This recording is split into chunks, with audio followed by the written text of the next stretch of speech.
Arjun was following the so-called guide across the woods, with Bala behind him to keep him in check.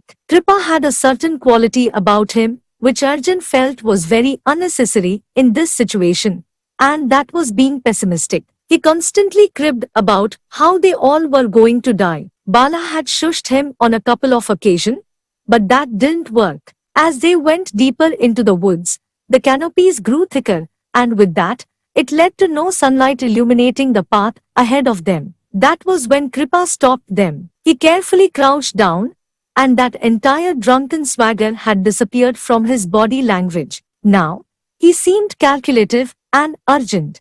He touched the grass, rubbed the mud between his fingers, smelled the surrounding air, and with a flick of his wet finger, he tried to figure out the air movement.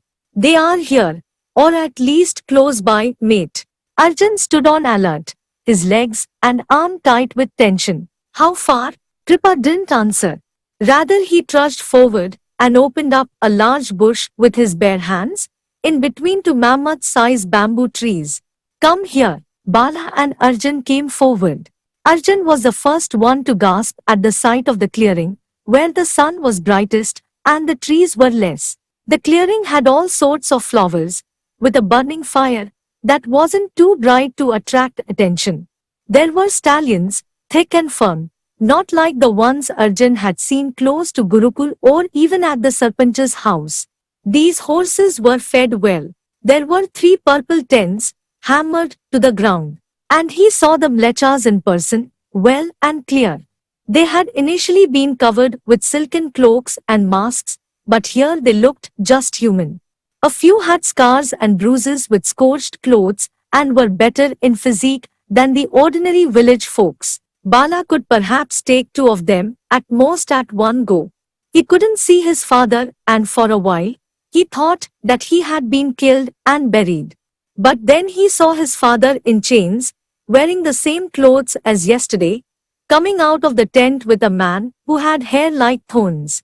Vishnu and the bandit talked to each other, the thorny-haired one speaking for the most part before he took him to the side, where the remaining cows were. It's an evil practice, Arjun began, if a Brahmin murders a cow with his own bare hands. That's just ancient history, mate, Kripa said. Everyone eats cows now. Arjun nodded distastefully as they backed off, hoping to not get caught. Well, you saw it. Now I should leave. Kripa began to move, when Bala lay out his hand to stop him. Not so fast, Arjun said. What happened now? Kripa asked irritably. I did what you asked me to do, and I brought you to the men who kidnapped your father. Now if you don't mind my suggestion, let him be like that. You can't save him, just so you know. Mate, I didn't care about your opinion. Not then, and definitely not now. Arjun raised his brow. I don't even know when Kalki will return, he mumbled to himself. What should we do, Bala? Smash them, Bala suggested. Arjun had a fit of laughter. It was honestly relieving to see his father alive, but the cows were growing less in number, and they didn't have a lot of time on their hands. You don't suggest we battle them all? That would be worse than death. That'll be torture, mate, he said, especially with the leader of this clique. Leader? The thorny-haired man? You didn't notice? That's the one I noticed. Yes, Arjun said. What about him? Oh, his name is Keshav Nand. When I was in the city, minding my own business and being the humble drunkard I am, I had seen this decree being pasted on the walls.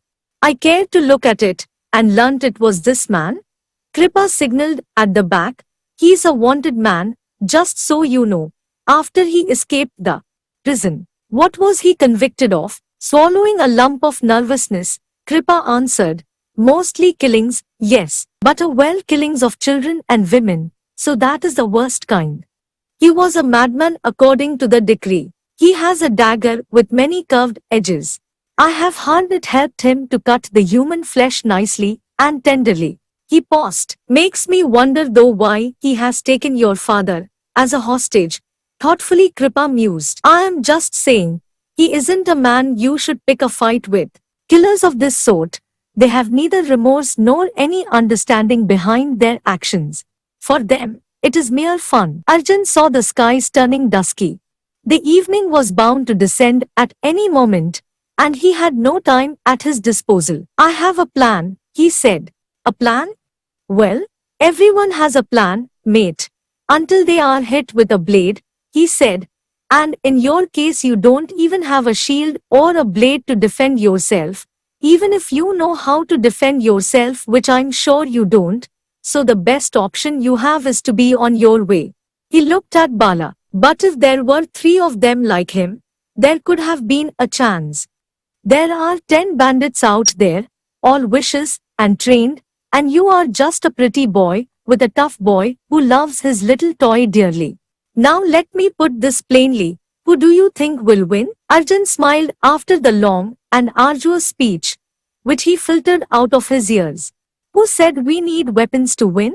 No weapon. Boring. Bala exclaimed. Yes. And what do you propose we should kill them with then? Sticks and stones? Arjun looked at the trees. Not really, but with ropes and branches. He smiled. When Takshak learnt the masked figure had ruptured and destroyed the entire town, made fools out of his men, he came forth and slammed the map of Kikatpur, where Indragad was the capital. He began to chalk out the places and magnify on the position of the east, south and west, as the north led up to the colder regions where the sustainability of villages wasn't a probability. And when he did try to find 2 shields, nothing turned up. Of course, he lied. Have we had any displeasure from any citizen? Takshak asked his lieutenant Ulupi.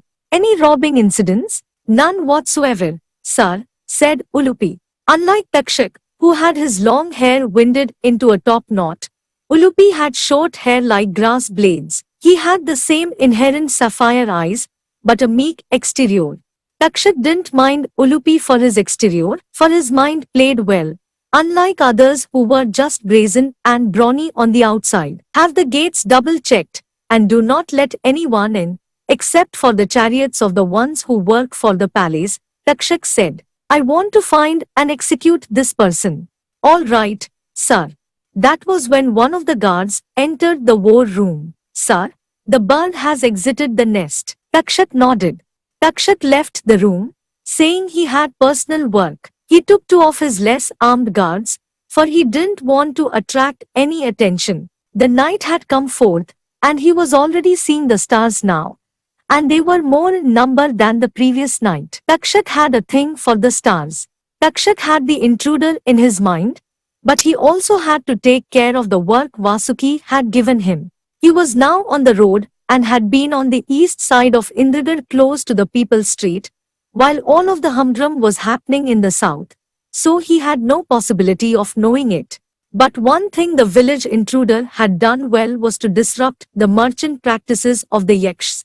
In the very place where the bazaar was being held, everything had been destroyed and Takshak had a plastic wide grin when he heard about it. He had seen Vedanta and how he traveled across the state talking to people, granting their wishes, giving out charity, and promising a better future. This was the 3rd day of following him, and then he had gone to an inn and hadn't come out until now. The bird was him, and the nest was the inn.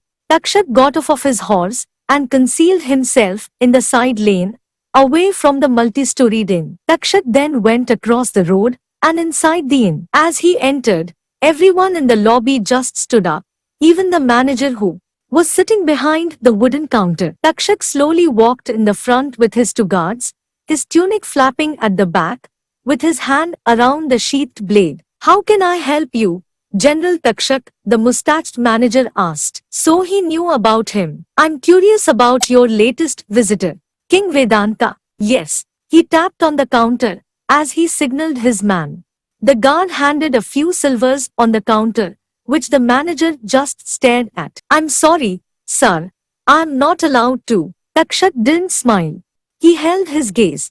All right, he nodded, looking around, seeing some of the travelers seated in the lobby reading books and chatting. I have been told by an informant that there is an involvement of soliciting at this inn. The manager gasped. No, sir. Those are outrageous lies. All right, Takshak didn't care as he looked at his guards. Take all the keys. The guards came behind the counter, pushing the weak manager against the wall as they grabbed the long, bronze keys. Wait here and make sure he doesn't escape since he's going to face a lockup today. The manager pleaded with him, but Takshak turned a blind eye to him as he walked upstairs. At the first story, he began to open doors.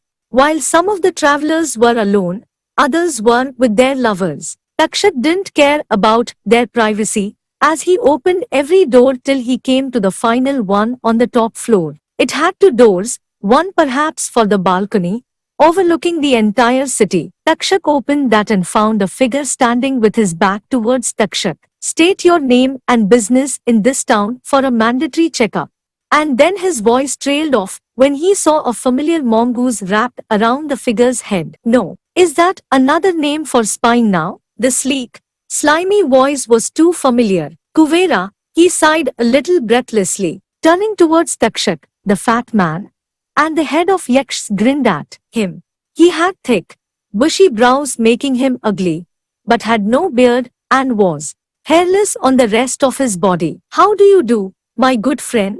I am not your friend. Takshak came forward. What was your business with the king? Now, that's Vasuki speaking, not you. He smiled. But if you are so eager to know the why, then you might as well just ask him. He gave a slight nod. Takshak turned to see Vedanta with his brusque, slightly obese figure, and belatedly noticed a hefty and bearded man entering the room, and without a word stabbing a serrated dagger across his arm, and then sliding it down, rupturing his arteries. Ah, that's bloody, said Kuvera. Takshak fell on the floor. The snake shit is trying to speak, Vedanta said. Kuvera walked casually and crouched a little. Speak, darling. Kuvera grimaced. Why, well, where should I start? But even if I do, sure you'll not even live to hear it, so it's no use. All I can say is me and Vedanta. We have mutual interests. Kalki had been leaning against a building wall as night had fallen. He had been waiting for Lakshmi outside the government residence, hoping she would exit, but it had been hours, and he was unable to even enter the place. He began to take a stroll, and then quickly decided to take a short nap. Suddenly there was a sound, the sound of broken wood. He looked up and saw a figure. It was like a dream, as the figure was floating, and soon Kalki realized it wasn't so when it dropped in front of him. Surely the gods didn't send him for me. Kalki felt guilty for feeling humorous at this juncture, but he made his way to the body and realized it was a Naga since there were the noticeable eyes and the inked design over his arm. But as he noticed the design, he saw it was more of a rattlesnake than an ordinary one. Must be of the higher authority. But why was he here? Kalki looked up again, and there was no one. He felt for his pulse, but he didn't find one. He had a long, fatal gash on his arm, the only place where he wasn't covered by the iron armor. What's going on with this city? Damn it. Hey, you, he heard someone speak. He looked up to find two Nagas standing in front of him. What are you? One of them grew silent when they saw the coats. I swear I found it here. It fell from. The one guard, in horror, swept his hand across his mouth as he said to another in nothing short of a frightened whisper, It's the general. Fell. The other pulled his blade out, instantly alerted. Do not move, murderer. You shall be hanged for killing General Takshak of Indragarh. What?